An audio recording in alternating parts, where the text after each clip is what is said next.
আসসালামু আলাইকুম। আমি সুলতানা জেসমিন জুই পড়াশোনা করেছি ঢাকা বিশ্ববিদ্যালয়ে। 2009 সাল থেকে বাংলাদেশ জাতীয়তাবাদী ছাত্র দলের সাথে আমার পথ চলা শুরু। পর্যায়ক্রমে আমি ঢাকা বিশ্ববিদ্যালয়ে বাঁধন রোকেয়া ইউনিটের প্রেসিডেন্ট ছিলাম। বাংলাদেশ ন্যাশনাল ক্যাডেট কোরের ক্যাডেট অফিসার হিসেবে দায়িত্ব পালন করেছি এবং একই সাথে ছাত্র দলের রাজনীতি চলমান রেখেছি। বিশ্ববিদ্যালয় নেতৃত্বের পাশাপাশি রাজনৈতিক কর্মসূচি সেগুলো আমার চলমান ছিল। পরবর্তীতে 2014 সালে তৎকালীন যে আওয়ামী ফ্যাসিবাদ তার রোষণের শিকার হয়ে আমি হল থেকে বাধ্য হই। এরপরে 2018 সালে যখন দেশনেত্রী বেগম খালেদা জিয়া গ্রেপ্তার হন, একই সময় আমি কালো পতাকা মিছিল থেকে গ্রেপ্তার হই এবং 58 দিন অর্থাৎ প্রায় 2 মাসের মতো কারান্তরীণ ছিলাম। পড়াশোনার পাশাপাশি রাজনৈতিক কর্মসূচির পাশাপাশি আমি চেষ্টা করেছি নিজেকে সৃজনশীল মেধার যে জায়গাগুলো সেই জায়গাগুলোতে কাজ করার জন্য। আমি রাজপথের পাশাপাশি একই সাথে অনলাইনের যে কার্যক্রম সেখানে সক্রিয় ছিলাম বিভিন্ন লেখালেখি এবং জনমত গঠনের মাধ্যমে। 2019 সালে আমি বাংলাদেশ জাতীয়তাবাদী ছাত্র দলের প্রতিনিধি হিসেবে আমেরিকা সরকারের আমন্ত্রণে ইউএসএ যাই এবং সেখানে আইভিএলপি যে প্রোগ্রাম সেই প্রোগ্রামের একজন অ্যালামনি মেম্বার হিসেবে মনোনীত হই। সেই সময়ও দেশনেত্রী বেগম খালেদা জিয়ার কারান্তরীণ অবস্থা, বাংলাদেশের সার্বিক রাজনৈতিক অবস্থার উপরে বিভিন্ন সরকারের যে বিভিন্ন স্তর সেই স্তরের কথা বলি। পরবর্তী প্রেক্ষাপটে নিজেকে আমি শানিত করি এবং কোচিং রাসায়নিক বিভিন্ন প্রশিক্ষণের মধ্য দিয়ে আমি বেশ কয়েকটা টোটাল 5টা মাস্টার ট্রেনিং প্রোগ্রামের বিভিন্ন বিষয় election campaign management, leadership, conflict resolution এরকম বিভিন্ন বিষয়ের পরে দক্ষতা অর্জন করি এবং 2022 সালে সর্বশেষ আমি চায়নার একটা ফুল ফান্ডেড স্কলারশিপে প্রজেক্ট ম্যানেজমেন্টে মাস্টার্স করে আসি। এই হচ্ছে আমার মোটামুটি সংক্ষিপ্ত রাজনৈতিক বিবরণী বলা যায়। আমি অ্যাকচুয়ালি এডুকেশন যে সেক্টরটা এটা নিয়ে আমি কাজ করতে আগ্রহী। আমি মনে করি বাংলাদেশের যে বর্তমান ডেমোগ্রাফিক ট্রানজিকশন, অর্থাৎ আমাদের গড় এভারেজ বয়স এখন 40 বছরের মতো। এই 40 বছর বয়স দেখা যাবে আগামী কয়েক বছর মধ্যে শেষ হয়ে আমরা 12 থেকে চলে আসবো। বাংলাদেশের টোটাল অ্যাভারেজ যে বয়স সীমা সেটা 60-65 বছর চলে আসবে, তখন মানুষের কর্মক্ষম থাকবে না। এই ডেমোগ্রাফিক যে ডিভিডেন্টটা আমাদের আছে এই মুহূর্তে, এই সেক্টরটাকে যদি হারনেস করতে হয়, বাংলাদেশ যদি এগিয়ে নিয়ে যেতে হয়, তাহলে আমি মনে করি এই জায়গাটাতে ফোকাস করা দরকার। বাংলাদেশের নবনির্বাচিত সরকার, সেই সরকারও চাচ্ছেন এই জায়গাগুলোতে কাজ করতে এবং আমরাও চাই পলিসি লেভেলের যে ইমপ্লিমেন্টের জায়গাগুলো আছে সেই জায়গাগুলোতে আমি কাজ করতে চাই, কাজ করতে আগ্রহী। আমি মনে করি বাংলাদেশ জাতীয়তাবাদী ছাত্র দল থেকে নমিনেশন হবে কি হবে না বা কোনো এই বিষয়গুলো আমার কাছে মুখ্য বিষয় না। মূলত আমি যেটা বলতে চাচ্ছি, জাতীয় সংসদে একজন সংসদ সদস্যের পিছনে প্রতি মিনিটে যে বাজেটটা ব্যয় হয় সেই বাজেটের যথাযথ পরিস্ফুটন যেন দেখা যায়, প্রতিফলন যেন দেখা যায় একজন সাংসদের কথাবার্তায়।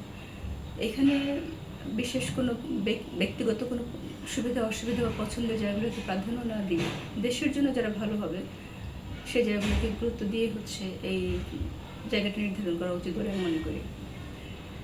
শিক্ষার পাশাপাশি আমার জলবায়ু এবং পরিবেশ নিয়ে কাজ করার ইচ্ছা আছে।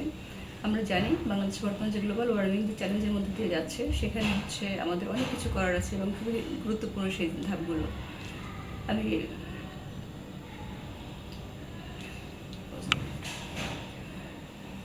2014 এবং 15 যে আন্দোলন, সে আন্দোলন আমার সক্রিয় অংশগ্রহণ ছিল এবং আমি তখন 2016 সালে রাজীব আকরাম যে কমিটি হয়, অর্থাৎ ছাত্রদল করার প্রায় 8 বছর পরে আমার প্রথম রাজনৈতিক পরিচয়টা পাই। আমাদের দীর্ঘদিনের যে কমিটির গঠন যে প্রক্রিয়া ছিল সেই প্রক্রিয়ার মাধ্যমে যথাযথ যেতে না পারার কারণে আমাদের তখন বিশ্ববিদ্যালয়ের অনেক মেয়েরা তখন ছাত্রদলের রাজনীতির যুক্ত ছিল, বাট শেষ পর্যন্ত তারা কিন্তু টিকে থাকেনি। মেয়ের পরিস্থিতিতে সবাই চলে গেলেও আমি এখন কিন্তু রাজপথে টিকে আছি, কারণ দেশের জন্য আমি কিছু করতে চাই, ভালো কিছু করতে চাই।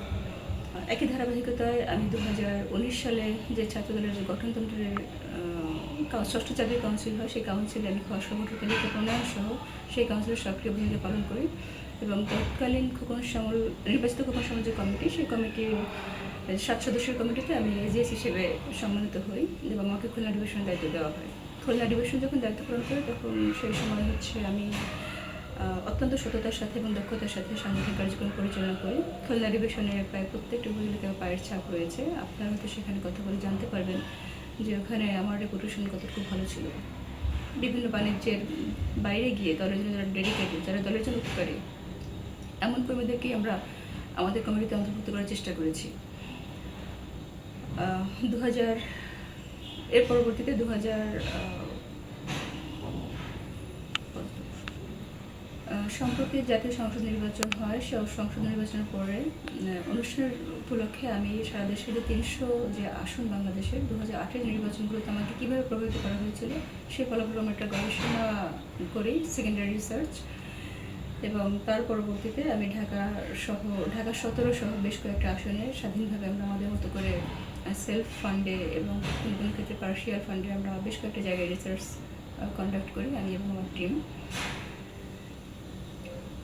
যার মাধ্যমে আমরা চেষ্টা করেছিলাম এই জাতীয় সংসদ নির্বাচনকে যেন প্রশ্নবিদ্ধ না করা যায়, কোনোভাবে যেন প্রভাবিত না করা হয়, সেভাবে আমাদের সুনির্দিষ্ট মেজারগুলো কী হতে পারে সেখান থেকে দলের কর্মী হিসেবে আমি আমার জায়গা থেকে কাজ করার চেষ্টা করেছি। সর্বশেষ জাতীয় সংসদ নির্বাচনে বরিশাল ডিভিশনে পুলিং এজেন্ট ট্রেনিং যে একটা কোঅর্ডিনেশন টিম হয় সেই টিমে আমি দায়িত্ব পালন করেছিলাম এবং আমি মোটামুটি বরিশালের এবং খুলনা ডিভিশনের মিলিয়ে প্রায় 10টি আসনে কভার করি এবং তার মধ্যে 9টি আসনে বিজয় লাভ করে।